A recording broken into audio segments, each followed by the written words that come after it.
आने वाले करीब 3-4 साल में जम्मू कश्मीर के रोड नेटवर्क को अमेरिका के बराबर बनाएंगे।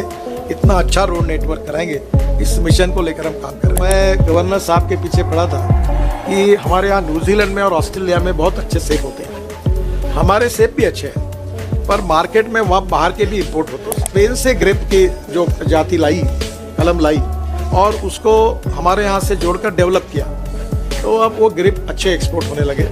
फिर से उसकी डिमांड बढ़े। स्पेन से संतरा लाया, ब्राज़ील से संतरा लाया, इसराइल से संतरा लाया, और उसकी कलम जो हमारी नागपुरी ऑरेंज की थी उसके साथ जोड़कर हमने नर्सरी में उसका प्रयोग किया, तो अलग अलग क्वालिटी बदलती है।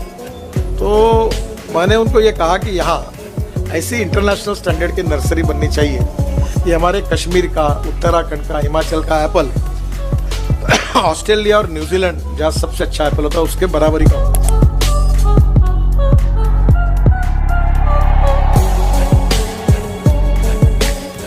और आज मैंने गवर्नर साहब को कहा कि हिंदुस्तान से या दुनिया के लोग स्विट्ज़रलैंड जाते हैं, हमारा कश्मीर स्विट्ज़रलैंड से भी अच्छा है, जन्नत है। तो यहाँ मैंने उनको कहा कि एडवेंचर स्पोर्ट्स, अच्छे रिसॉर्ट्स, बर्फ़ पर खेले जाने वाले खेल, रोपवे, तो मैंने आज उनको कहा, उन्होंने आज 13.5 एकड़ जगह आइडेंटिफाई करके हमें दी। हम बहुत जगह पर रोड साइड एमिनिटीज़ बना रहे हैं, चार्जिंग स्टेशन बना रहे हैं, यहाँ का हैंडलूम, हैंडीक्राफ्ट्स, पश्मीना, ये सब जो है इसका मार्केट हो, इसकी दुकानें डाल रहे हैं। यहाँ के फूड रेस्टोरेंट है वो वहाँ होंगे, और टूरिस्ट की संख्या 4 गुना अगर बढ़ती है तो सबसे इम्पोर्टेंट चीज़ ऐसी है कि हमारे टूरिज़्म में जो कैपिटल इन्वेस्टमेंट होती है उसमें 49% कैपिटल इन्वेस्टमेंट एम्प्लॉयमेंट के लिए खर्चा होती है, रोज़गार देने के लिए खर्चा होती है। आज मैंने हमारे सब कामों में अधिकारियों को भी सूचना दी कि मैक्सिमम यहाँ के स्थानिक युवाओं को जहाँ जहाँ काम दे सकते हैं, जिनको रोज़गार दे सकते वो दीजिए। तो दूसरी और ये जो टूरिज़्म बढ़ेगा, इससे जो 4 गुना बढ़ेगा, तो मैं मानता हूँ कि जम्मू कश्मीर की इकोनॉमी ही सेब के लिए सेब जैसा महत्वपूर्ण है। वैसे यहाँ हैंडलूम, हैंडीक्राफ्ट्स महत्वपूर्ण है, पर मैं कृषि विषय में ज़्यादा एग्रीकल्चर में काम करता हूँ, तो मुझे अभी 6 डिलीट मिली है, उसमें से 4 डिलीट एग्रीकल्चर साइंस की है। तो मैं गवर्नर साहब के पीछे पड़ा था कि हमारे यहाँ न्यूजीलैंड में और ऑस्ट्रेलिया में बहुत अच्छे सेब होते हैं। हमारे सेब भी अच्छे हैं, पर मार्केट में वहाँ बाहर के भी इम्पोर्ट होते हैं। तो हमारे यहाँ अभी नासिक में आपने सुना होगा, हमारे यहाँ ग्रेप होते हैं, तो स्पेन से ग्रेप की जो प्रजाति लाई, कलम लाई, और उसको हमारे यहाँ से जोड़कर डेवलप किया, तो अब वो ग्रेप अच्छे एक्सपोर्ट होने लगे। फिर से उसकी डिमांड बढ़ गई। मैं नागपुर का हूँ, हमारे सिटी को ऑरेंज सिटी कहते हैं। तो अभी हमने स्पेन से संतरा लाया, ब्राज़ील से संतरा लाया, इसराइल से संतरा लाया, और उसकी कलम जो हमारी नागपुरी ऑरेंज की थी उसके साथ जोड़कर हमने नर्सरी में उसका प्रयोग किया, तो अलग अलग क्वालिटी बदलती है। तो मैंने उनको ये कहा कि यहाँ ऐसी इंटरनेशनल स्टैंडर्ड की नर्सरी बननी चाहिए। ये हमारे कश्मीर का, उत्तराखंड का, हिमाचल का एप्पल ऑस्ट्रेलिया और न्यूजीलैंड जहाँ सबसे अच्छा एप्पल होता है उसके बराबरी का होना चाहिए। बाद में दूसरी, जो मैं MSME का मंत्री था, तो मैंने पश्मीना में बहुत काम किया था। तो आपको एक बात बता दूं कि आपको पता होगा कि हमारे यहाँ जो देशी गाय होती है वो 2 लीटर दूध देती है। तो 1952 में हमारे यहाँ से गिर जात की गाय ब्राज़ील गई, और वहाँ उन्होंने उसको विकसित करके वो 60 लीटर की गाय उनकी हो गई। तो उस गाय को एक बुल हुआ, उसका नाम था टोरंडो, और उसका सीमेंस अभी इंडिया में लाकर हमने 2 लीटर के गाय को दिया। तो हमारे यहाँ 20 लीटर और 22 लीटर की गोरी हुई। अब हमारे यहाँ पास एक टेक्नोलॉजी है कि अब वो ये जो एम्ब्रियो ट्रांसफ़र, यानी आपको सिंपल भाषा में टेस्ट ट्यूब बेबी, वैसे अब टेस्ट ट्यूब गोरी तैयार होती है। और मेरे क्षेत्र में 12 गोरियाँ टेस्ट ट्यूब गोरियाँ तैयार हुई, और वो उसकी माँ है 2 लीटर की और गोरी होगी 22 लीटर की। तो मैंने उस समय बहुत कोशिश की कि ये जो पश्मीना देने वाली जो मेंढी है, उसको क्या बोलते हैं आप, हाँ, बकरी।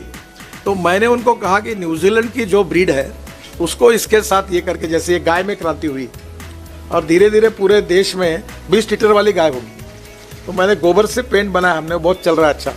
तो मैंने बहुत उस समय कोशिश की थी कि आपके यहाँ के ब्रीड में जो पश्मीना की जात है वो इंटरनेशनल स्टैंडर्ड की बनने के लिए ये क्लाइमेट न्यूजीलैंड और ऑस्ट्रेलिया का तो कोशिश करो। 2 बातें मेरे विषय की नहीं है, पर आज भी मैंने LJ साहब से इसको डिस्कस किया, बार बार करता हूँ। आज रात को उन्होंने कहा कि उन अधिकारियों के साथ मीटिंग होगी। जम्मू कश्मीर समृद्ध बने, संपन्न बने,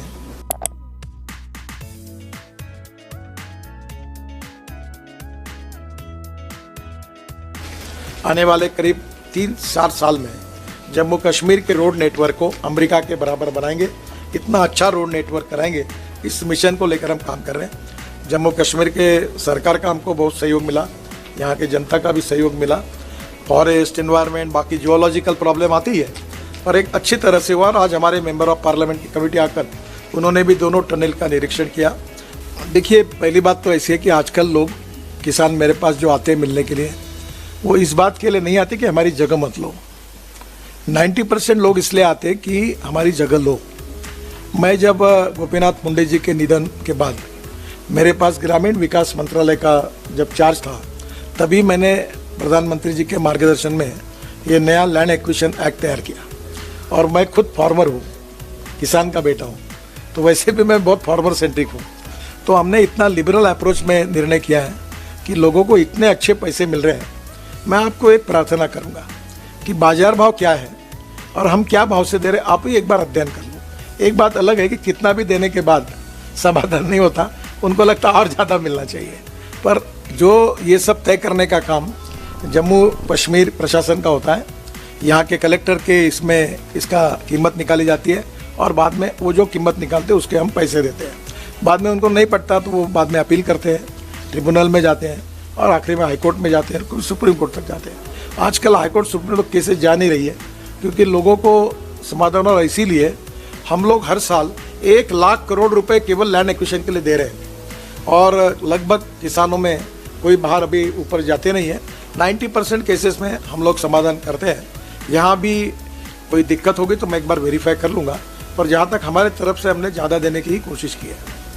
एक बात आपको बताऊँ, अभी फ़िलहाल काम करते समय हमें किसी प्रकार की अड़चनें नहीं आ रही है। हमारा क्लाइमेट बहुत अच्छा है और लोगों का सहयोग है। और मैंने अभी एलजी साहब से भी बात की। By and large Jammu Kashmir की जनता का सहयोग बहुत अच्छा है, इसके कारण हम काम कर पा रहे हैं।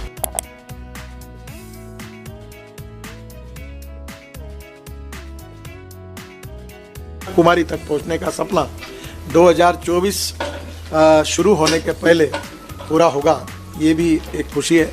और एक बात सबसे महत्वपूर्ण है कि ये रोड बनने से क्या फ़ायदा होगा।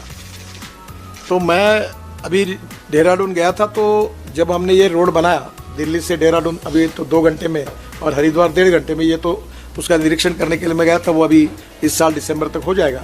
पर एग्जिस्टिंग रोड में जब काम हमने जो कुछ किया, उसके कारण वहाँ का टूरिस्ट जाने वाला डबल हो गया। मैं ये मानता हूँ कि ये जो पूरा काम हम कर रहे हैं, ये जब पूरा होगा तो जम्मू कश्मीर में आने वाला टूरिस्ट 3 से 4 गुना